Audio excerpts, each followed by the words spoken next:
सभी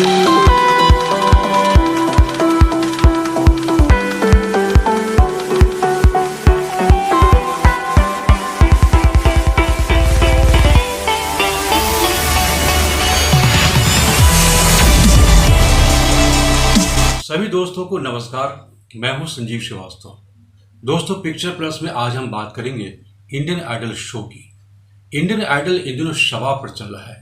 हर हफ्ते 2 बार इस शो का प्रसारण होता है और दोनों ही दिन यह शो जैसे मौसम बदल देता है। लेकिन सबसे बड़ा सवाल आखिर यही है कि इस शो का विनर आखिर कौन होगा।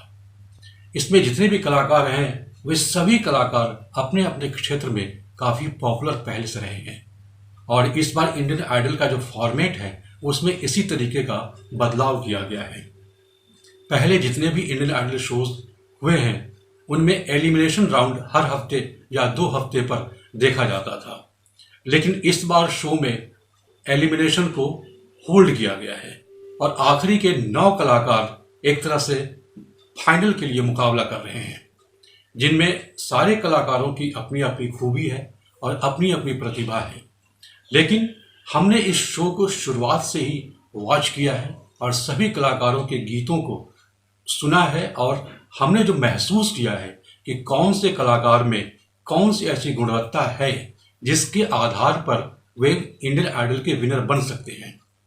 तो आइए, हमारा क्या है एलिमिनेशन, वह हम आज आपको बताते हैं। सबसे पहले बात करते हैं अंजलि गायकवाड़ की। अंजलि बहुत ही कमसिन गायिका है और वह बहुत ही सुरीली गाती है। उसका आधार शास्त्रीय संगीत का है, यह उसकी सबसे बड़ी खासियत है। लेकिन अंजलि में कुछ कमियां हैं। मसलन इंडियन आइडल का विनर बनने के लिए जिस तरह का फ्लेवर चाहिए सिंगर में, जिस तरह का परफॉर्मेंस करने की एक क्षमता चाहिए, वह अंजलि में फिलहाल दिखाई नहीं देती।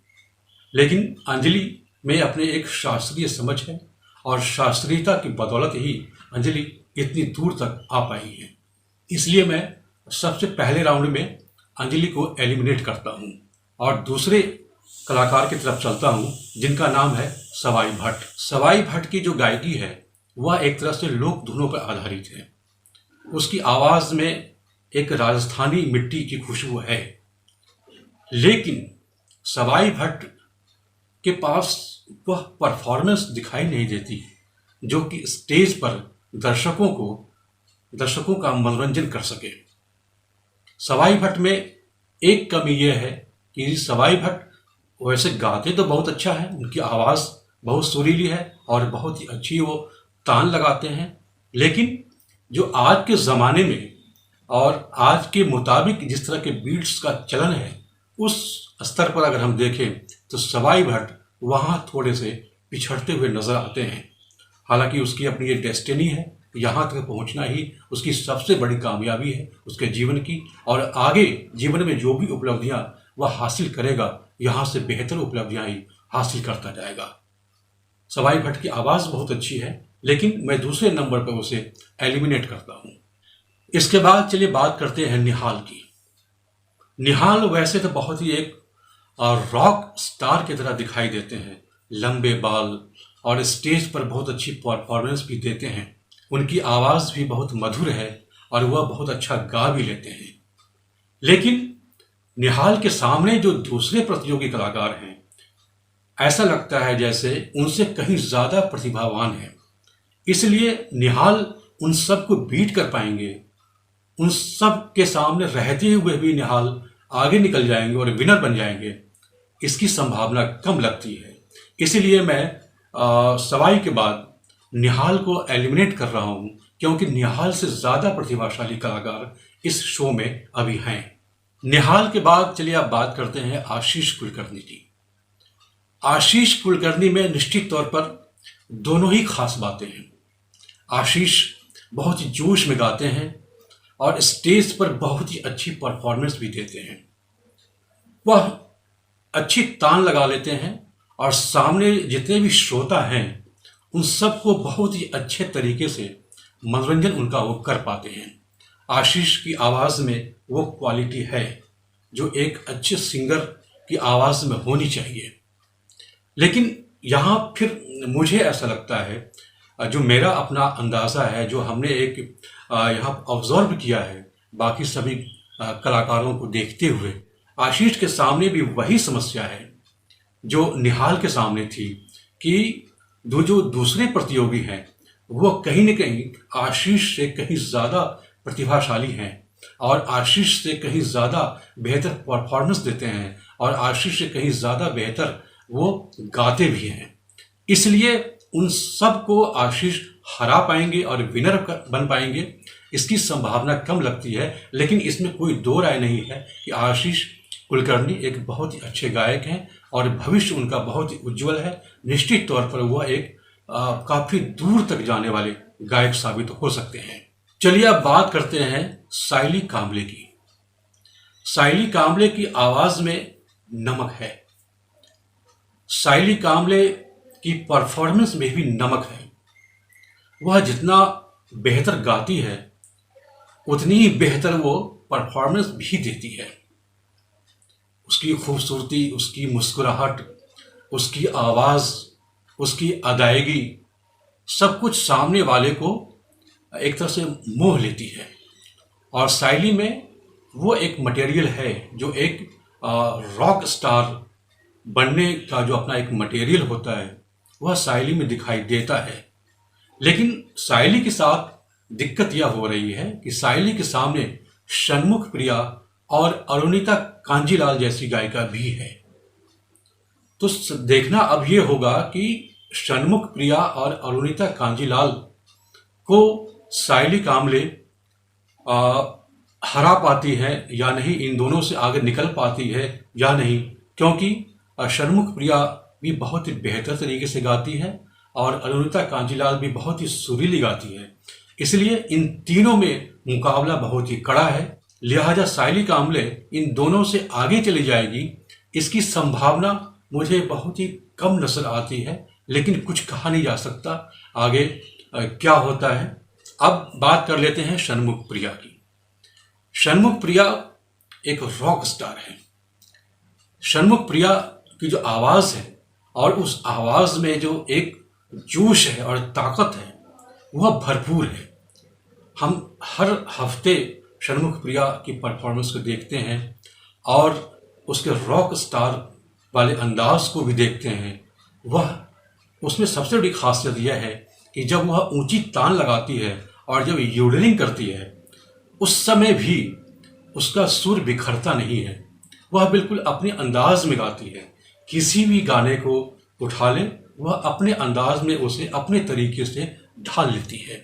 यह निश्चित तौर पर किसी भी प्रतिभाशाली सिंगर की अपनी एक पहचान होती है, उसकी अपनी एक दक्षता होती है कि वह किसी भी गायक की हूबहू नकल नहीं करता बल्कि उसमें अपनी क्षमता का पुट भी दिखाने का प्रयास करता है। तो षणमुख प्रिया में वह काबिलियत है कि वह एक सामने वाले को अच्छी तरीके से मनोरंजन दे सके, सामने वाले को अपनी प्रतिभा से प्रभावित कर सके और अपनी गायकी से वह जलवा दिखा सके जो आमतौर पर इंडियन आइडल के विनर दिखाते रहे हैं। लेकिन षणमुख प्रिया में एक सबसे बड़ी कमी एक ये है कि षणमुख ज़्यादातर वेस्टर्न स्टाइल में गाती है। इंडियन संगीत का जो अपना एक स्तर है उस शैली को षणमुख प्रिया बहुत ज़्यादा टच नहीं करती। इसलिए मुझे लगता है कि इस कमी की वजह से षणमुख प्रिया एलिमिनेट हो जाएगी और मैं भी उसे यहीं पर इसी वजह से एलिमिनेट करता हूं टॉप 3 में जाने से। इन कलाकारों के बाद अब 3 बड़े कलाकार इस शो के बच जाते हैं। बड़े कलाकार मैं इसलिए कह रहा हूं कि इन तीनों कलाकार में बड़ा कलाकार बनने की सारी खासियतें मौजूद हैं। इसीलिए अगर हम इन्हें आज से ही बड़ा कलाकार कहना शुरू कर दें तो शायद कोई अतिशयोक्ति नहीं है। और इन तीनों के नाम हैं, एक है अरुणिता कांजीलाल, दूसरे हैं मोहम्मद दानिश और तीसरे हैं पवनदीप राजन। तो चलिए इन तीनों कलाकारों की अलग अलग खासियत पर बातचीत कर लेते हैं। अरुणिता कांजीलाल दिखने में जितनी खूबसूरत है उसकी आवाज़ भी उतनी ही मधुर है और कानों में मधुर रस घोलते हैं। अरुणिता जब स्टेज पर आती है तो एक समा बन जाती है। आमतौर पर हमने यही हर शो में देखा है, और उसकी हर गायकी के बाद जो जज वहाँ पे होते हैं वो रिएक्ट करते हैं कुछ इन शब्दों में कि हम भी रोमांचित हो जाते हैं। अरुणिता कांजीलाल जब स्टेज पर आती है तो अपने सुरों में बिल्कुल खो जाती है। जब वो गाना शुरू करती है तो आपने गौर किया होगा, बिल्कुल आंखें बंद करके लगता है जैसे बिल्कुल किसी शून्य में खो चुकी है और सुरों में डूब चुकी है। लेकिन शायद अरुणिता कांजीलाल ने इस बात पर ध्यान नहीं दिया हुआ, और हो सकता है उसके शुभचिंतकों ने भी इस बात पर उसे गौर नहीं कराया होगा कि जब स्टेज पर गायन करते हैं उस समय आंखें बंद कर लेना अच्छा नहीं होता, क्योंकि स्टेज के सामने बहुत सारे दर्शक होते हैं और दर्शकों की इच्छा यही होती है कि स्टेज पर जो परफॉर्म कर रहा है उससे वो कनेक्ट हो सके।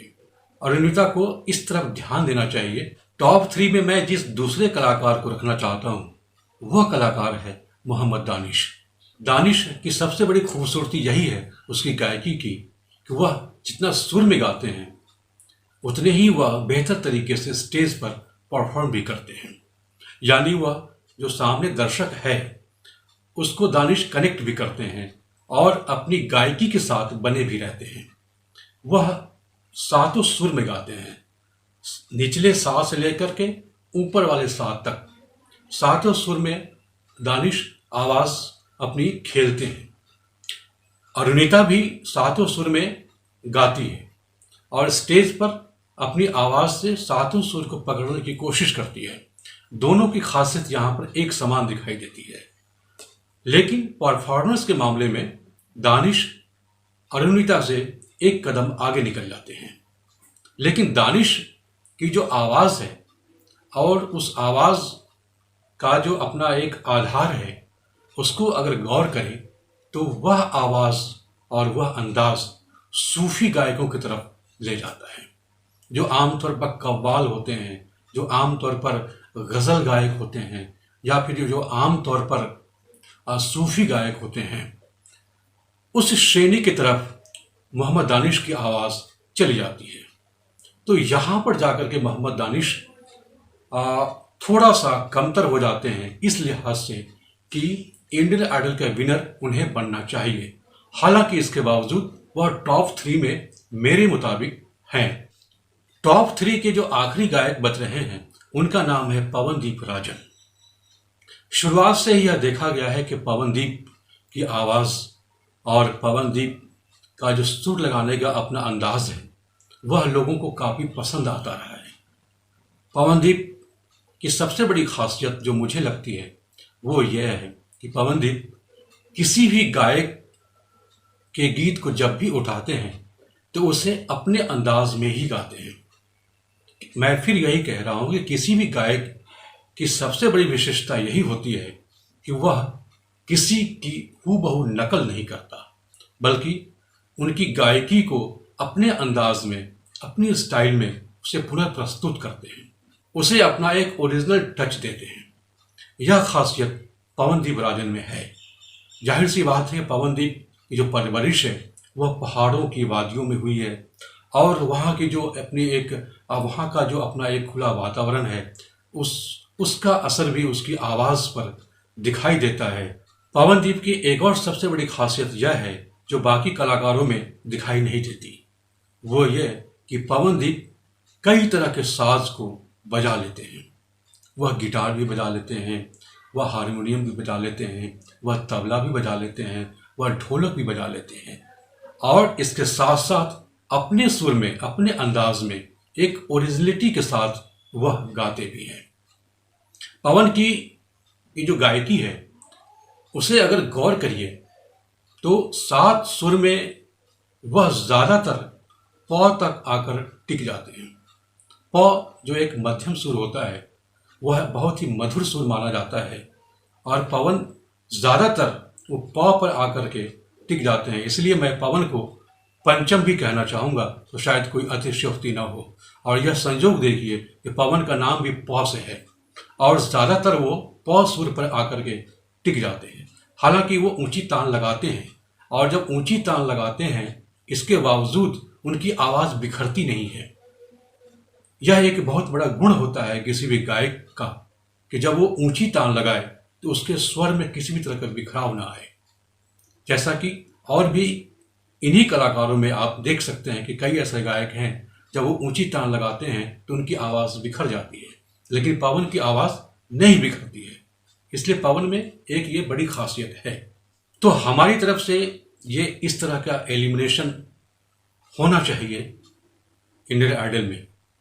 और जैसा कि हमने सोचा है कि टॉप 3 में ये 3 कलाकार आ सकते हैं, अरुणिता, मोहम्मद दानिश और पवनदीप राजन।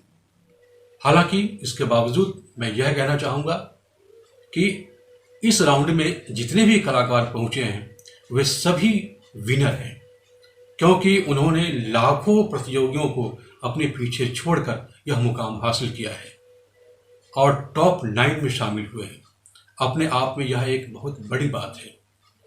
इसलिए मैं उन सभी कलाकारों को बधाई देता हूं और उन्हें आगे जाने की शुभकामनाएं व्यक्त करता हूं। आप भी अगर कोई इसमें सुझाव देना चाहते हैं तो इस वीडियो के कमेंट बॉक्स में ज़रूर लिखिएगा।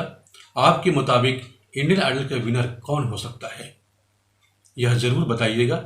लेकिन हमारे मुताबिक जो टॉप 3 हमने तय किया है, अरुणिता कांजीलाल, मोहम्मद दानिश या फिर पवनदीप राजन, इन तीनों में से कोई इंडियन आइडल के विनर हो सकते हैं। और इसे थोड़ा और क्लोज अगर हम जाते हैं तो अरुणिता कांजीलाल या फिर पवनदीप राजन, इन दोनों में से कोई विनर कहलाएंगे। बहुत बहुत धन्यवाद। नमस्कार।